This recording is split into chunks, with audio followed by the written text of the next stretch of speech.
Alright, so welcome back to JQ LFC. I've got actually two Liverpool-born fans here in Singapore. First things first, what are you guys doing here? For work. Business. Yeah. Business. Work and for some fun. A little bit of fun.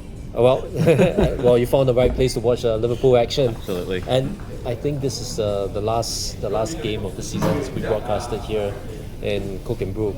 Okay. And so this last game was Liverpool versus Chelsea, and so we just finished 1-1. First, maybe your thoughts on the game.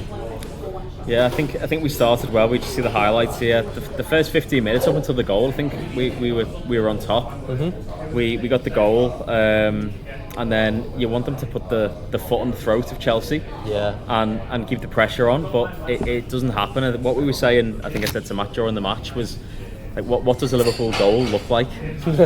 We don't know. When you add Firmino and Salah and Mane, you could see the patterns of play and how we would score. Yeah. And this, I think it came from a free kick, went out to Rio, comes out to Gravenberch on the edge of the box. We're just watching it back now. Yeah. And it's not something that we see a lot from this team this season. Maybe Szoboszlai, from the edge of the box. Gravenberch maybe scored one or two this season. Yep. I just don't know what the coaching, or like I said, what the patterns of play. Mm-hmm. Yeah. What does the manager want a goal to look like? Because a great goal from outside the box cannot be the plan every week. Yeah, definitely not. Yeah. So just pause. Yeah. So that was the Gravenberch goal. But after that, like for the rest of the first half, we just declined. Just went missing. Just went and sat back. It's like the team don't know what formation they're really supposed to be playing at times. They don't know whether to close or not to close, whether to press or not to press. So after the first 10-15 minutes, they were just completely miles off in centre mid, which is what we've pretty much seen most games this season. Sometimes it looks like they don't really understand the system that they're supposed to be playing.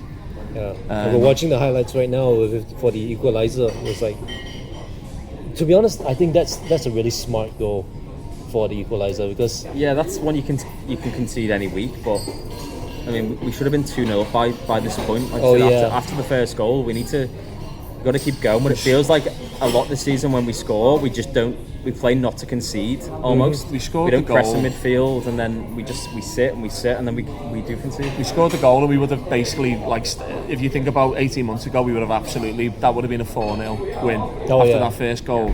From that position, they were all over the place, and I said to Dan, if we score another goal here, they'll completely fall apart. And it went completely the opposite direction, not because they're particularly a good team, but we just sat back, gave them a load of space, let them come forward, and let them get their foot back in the game again, which is what we've done all season with teams. Yeah. And speaking of letting them go forward, I think Chelsea's man of the match, I think easily it has to be Cucurella. Yeah, we said this mid-game. I really like him. Being honest, if Robbo is leaving, right, if we need a left back, because we can't really rely on Kirkis. We don't know what happened to him. But if we need a left back, I think if Chelsea's willing to sell, he's a good option. He's busy, isn't he? He's just everywhere. He causes problems. You see him all the time. He's a pain in the backside if you're playing against him. And he's got a bit of quality as well. And he's running up and down all the time, causing problems for the opposition. So, that's the type of player that you want. In theory, that's what we thought we were going to get with Kirkers, right? Yeah, and the manager's not played him that way. I think what will happen is the ownership will think we've spent, what did we spend on Kirkers? 35, 45 million pounds on Kirkers. We've got Tsimikas returning from loan from Roma, who's not pulled up any trees. They're probably knowing this ownership and the way that they like to spend generally, last summer aside, they might think we'll run Kirkers as the front man and have Tsimikas there for the the League Cup games and maybe the early FA Cup games. I don't know. The second half, I think, after the disallowed goal from Cole Palmer first, right? That one was a legit offside. Actually, both goals were disallowed, rightfully so for offside. But from the offside goal from Cole Palmer, we started to pick up the pace, pick up the aggression, especially McAllister. But for whatever reason, as we're watching the highlights again, for whatever reason, we just couldn't get past the goalkeeper. No, I think the disallowed goal got the crowd raised, got them loud again. which is, I think we've seen that quite a bit in second halves against, particularly kicking towards the Cop end at Anfield. Yes. And it's almost like, to me, the players sort of abandon the system a little bit in terms of the way they've been told to play in the second half, and sort of revert back to the way they played the season before. So, you know, the disallowed goal actually raised the atmosphere in the ground, and the players reacted off it. And then we had 20 minutes of Liverpool being back on top. And we were saying it's kind of like, you know, it's not as good as what it would have been the first half of last season. Second half wasn't great, but the first half of last season. But you can still see they've still got that in them, the players, and the ability to do that. That's right. Which tells me they're sort of not being told or instructed not to play like that, off the ball, not to press in that way, which I don't think Liverpool fans are, you know, we're going to struggle to deal with that. I think there's a great chance at the end with Jones, and he plays it first time into, I don't know if it was Frimpong or Isak. And we said, you don't see Jones play first time through the lines very often. He's very safe, he's very conservative, he wants to keep the ball. You don't know, is that coming from the manager, or is that the way that Curtis wants to play now? And when he came to the youth teams, he was like the highest scorer ever one season for like the under-19 team. That's right. Playing on the left wing, and then he's ended up playing right back from left wing, and he's playing very conservative, and he doesn't want to lose the ball at right back. And sometimes we're like, I think just clear it down the line. But all of a sudden, it's 3 minutes to go in injury time, and the ball comes into him and he plays it first time. But how often does he do that? In normal time, never. It's too many touches every time. And it's like, he's got all the ability in the world, but it's that coach that he's like, it's the end of the game, and now it's panic, and I'm going to unleash myself. Is it the coaching? I don't know. I think I don't know. It feels like that last few minutes is more of the Jurgen Klopp mentality. Is like, screw it, we're just gonna launch everything inside there, which is kind of like that, something that we missed from Arne Slot's system this season, because everybody's been saying that this season has been boring football. You know, well, in far contrast to Jurgen's, where I stand in the Cop every week, all the people around me call it, instead of slot ball, they call it snooze ball, because it's just the boring retain possession, play it around the back. There's no penetration. No one will beat a man one-on-one, and that's the problem. I think we've lost a lot with the switch, the Trent ball to Diaz. When he could bring it down, fight for it, he might get a free kick, he might win or lose a throw-in over on the left wing. We've lost that quick transition from right to left, and you've got now maybe Frimpong or Jones that don't want to progress quickly. Frimpong wants to be unleashed quickly up the right, and there's no one there to play that ball in for him. So I think that the transfer business and probably the higher ups from the people above Slot probably have a lot to. Plus, a lot of the players haven't worked out so far, have they? That's not to say they won't get better and improve, but if you look really at what was brought in all honesty, you know, Ekitike being the exception. Well, you look at the strengths of the players. It's not being at the level that it should be at. So they haven't improved the team. We've dropped back. Yeah, if you look at the players they brought in, you think of their strengths last year. Kirkes, flying winger, going on the outside, especially early on in the season, was coming inside quite a lot.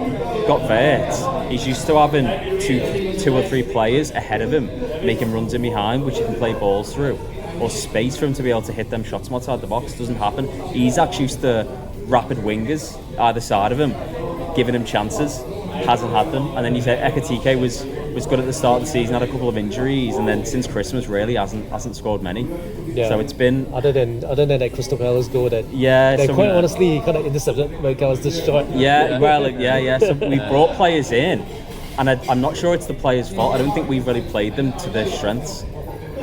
So we'll see what business we do in the summer. We'll see what happens with the manager or the coach in the summer, and then go again next year. Yeah, but before that, we still got 2 more games to go. The first one is Friday night, Saturday morning, Singapore time against Aston Villa. And then the final game is against Brentford. So I think to guarantee ourselves Champions League football next season, we need a win. So because before this game we need 4 points. If we can get 4 points, we're guaranteed Champions League spot. So we really got 1 point against Chelsea today, just to ensure that we get that kind of finish the league in 4th place, in top 4 finish. We need a win from either Aston Villa or Brentford. If we can win both, it's better. But Which of the two do you guys think would be the one where we say, okay, we got the win on this one? Well, I think hopefully both of them. I mean, the Villa game's going to be tough, although they've slid a little bit recently. Obviously, they got to the final. And they might prioritise the Europa League now. Europa League, or they could be on a high, and all competing for places, because it could go completely the opposite way as well. League. Yes.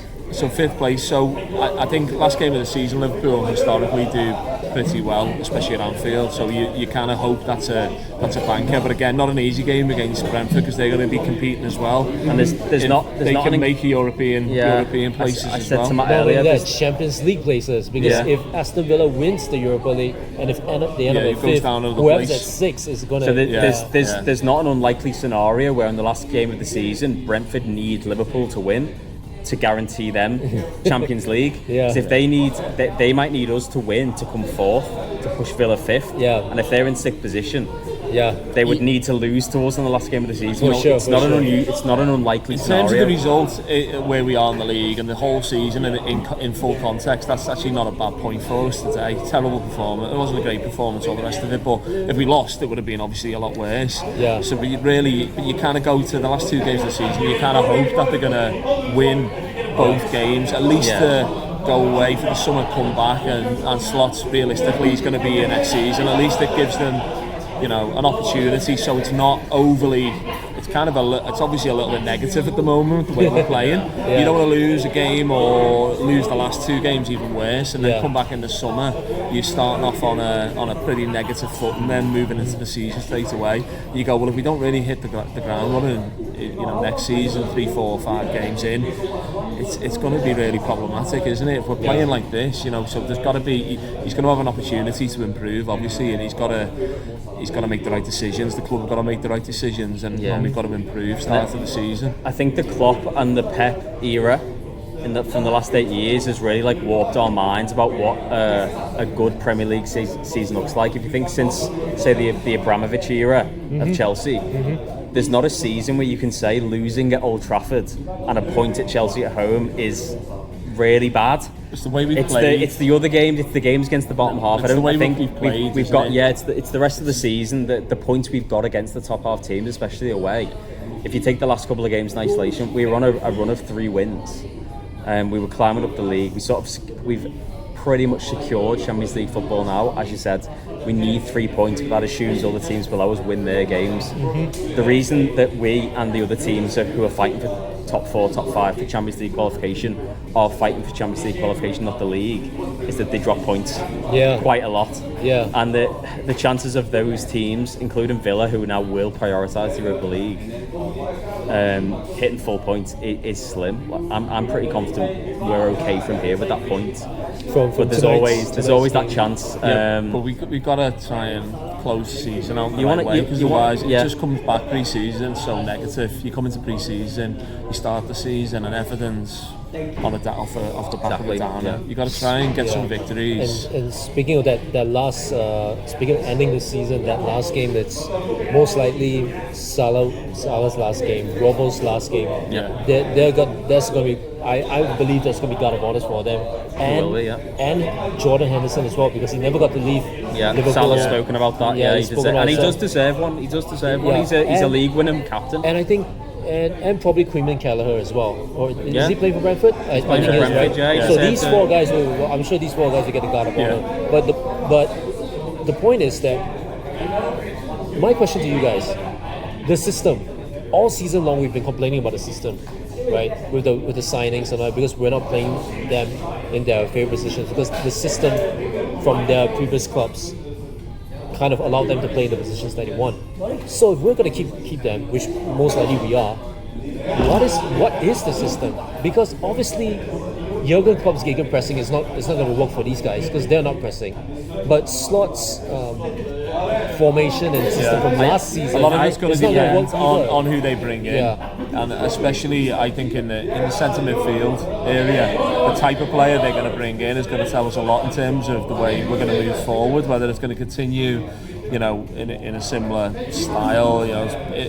Liverpool's always been a possession-based football team, but under Klopp, and even moving back before that, not at the same level, but we were always a club that pressed teams, particularly at Anfield. So this is a little bit it's almost completely new. I think this style of football in a way, especially when we're not in possession, when we're not on top of teams, really, getting on top of them, winning the ball back. So it depends on who we're going to sign. I think if we're going to bring in like some players who are mobile, who are going to be able to do that in centre mid. The biggest area for me where we're lacking, and there's a few at the minute, but particularly in centre midfield where we're not able.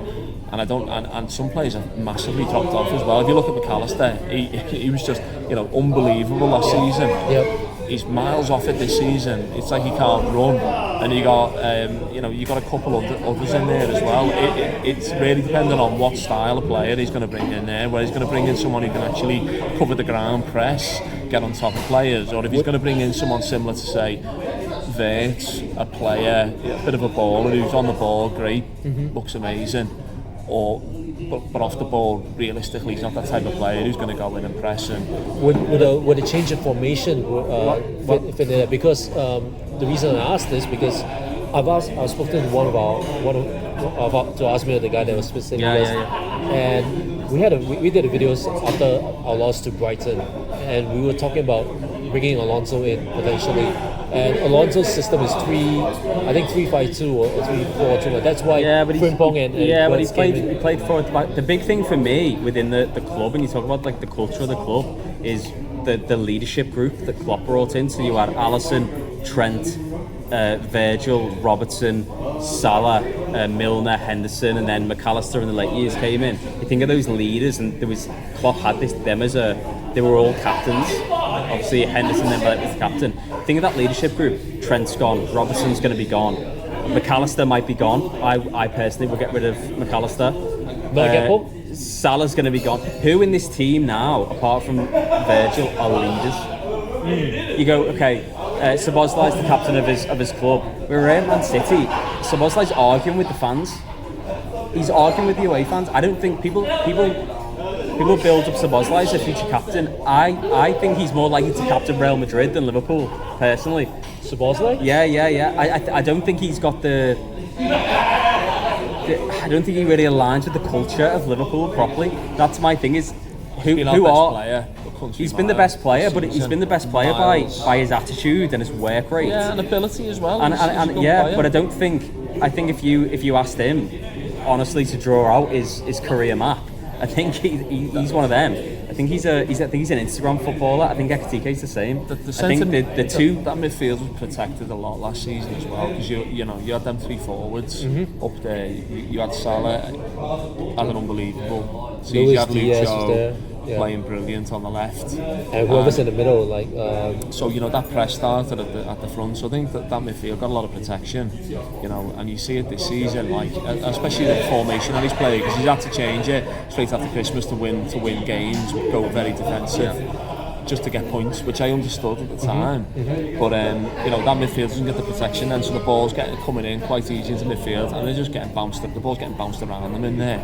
Then they've got the legs to cover it, because he's McAllister's 5 yards off them.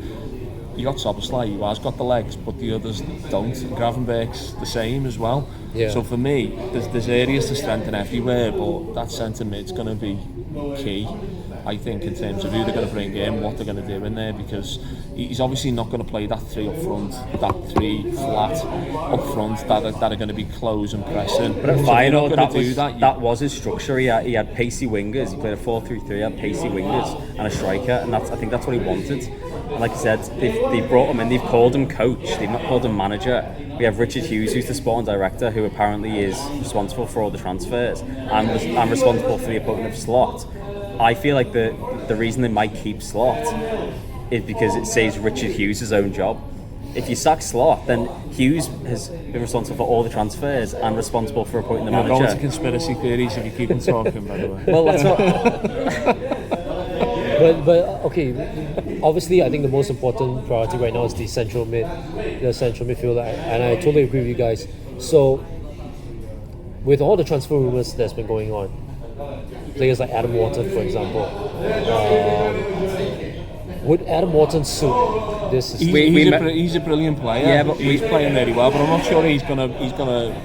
But we won't. He's a bit more like a luxury, right? I think, you know, he's a good player, really good on the ball, all the rest of it, but I'm not sure he does what you need him to do. No, we complain about McAllister's loss of speed this year. McAllister's hit a higher speed this year than Adam Wharton.